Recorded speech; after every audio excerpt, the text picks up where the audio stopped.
back to the channel. Okay, so I realized I have not made breakfast on here, and I am going to show you my favorite breakfast. I usually make it on the weekends just because it takes a while, because I make the gravy from scratch and the biscuits from scratch, but we're gonna do a quick little shortcut because quarantine cooking.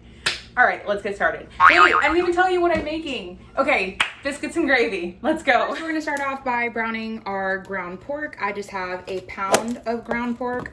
When I first started making this recipe a few years ago, I used pork breakfast sausage, but you can use any pork that you have.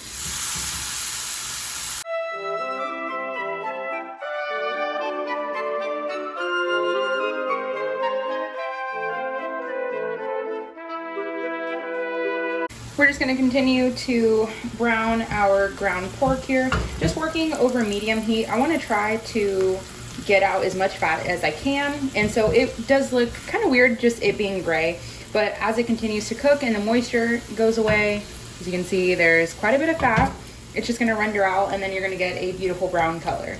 So I'm also using just regular plain old ground pork from the grocery store.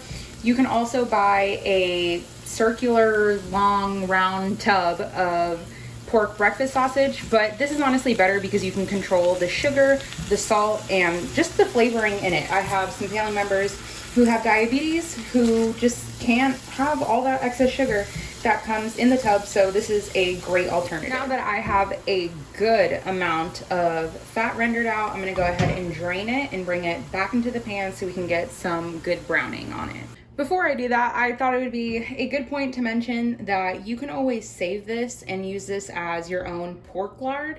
You just have to drain it really well, throw it in the fridge, and let it chill overnight. And if there's residual like pork liquid, your fat will go to the top and your liquid will be down on the bottom, which is so good for rice or just anything that you want to add a little bit more flavor to. Now that our meat's drained, you can go ahead and add it back. Do not add any extra oil.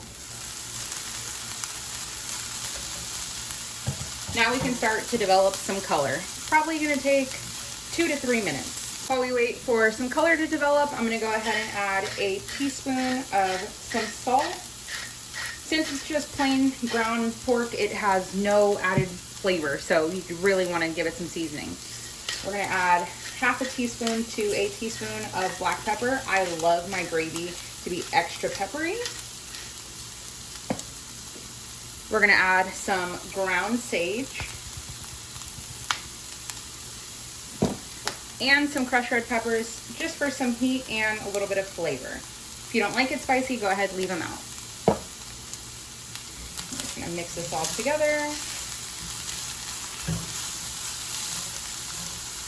Now that we have nice little brown bits of ground pork, we're gonna go ahead and add our thickening agent for our gravy. So we're gonna start with the butter. That's 4 tablespoons of butter. Trust me, it sounds like a lot, but it's really not. It's gonna make it so nice and just velvety and creamy. Now we're just gonna go ahead and wait for that to melt. Once you have the pork covered in all of that delicious butteriness, we can go ahead and add our flour. I'm using 1/4 cup of flour, which is equivalent to 4 tablespoons. And we're gonna get that all coated too. And it's gonna look thick and clumpy, but that's exactly what you want. You just wanna make sure everything gets nicely coated and cooks for about a minute just to get the raw flavor taste out.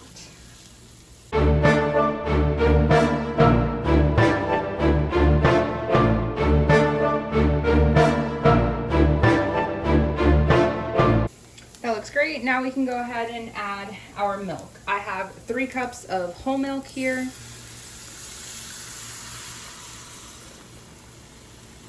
And since this is a maple breakfast sausage, well, that's what I want it to be, we're gonna go ahead and add just some maple syrup, about 1/4 cup. It's up to you. Maple syrup is lower on the glycemic index, so those of you guys that are watching your sugar, that's a great alternative. Now we're just gonna continuously keep stirring. Make sure to scrape on the bottom just so your milk doesn't burn. Yes, milk can actually burn. Okay, so this is the bubbling that you want to look for. You'll feel it on the spoon. It's just getting nice and thick. The more you cook it and the longer it sits and kind of cools, it's going to get thicker. So you could always just thin it out with a little bit of water or a little bit more milk. So I did say we were going to use a quick shortcut for the biscuits. and it's a pop tube of biscuits. I always make my own biscuits whenever it comes down to biscuits and gravy, but for one, I didn't have the buttermilk and I didn't have the time, and I know the time is the most important thing besides the ingredients that you need. Anyway, a pop tube of biscuits, so we're just gonna make them according to package instructions, but I'm gonna add my own little twist onto that. Now we can start with our biscuits here, preheating the oven to 375, and you could use any biscuits that you want. Okay, anybody else get really scared when it comes down to opening these?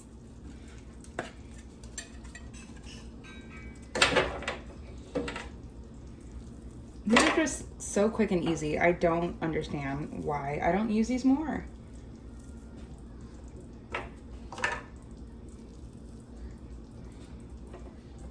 All right, now that we have those, we can start on our maple cream mixture. So going along with the maple sausage gravy, in this bowl, I just have equal parts. So since I only have 5 biscuits, I'm just doing a tablespoon of each.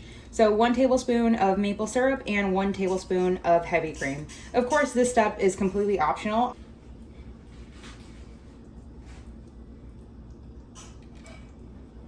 We're just gonna go ahead, brush this on. And you could always brush this on the, you can always brush this on in the end as well.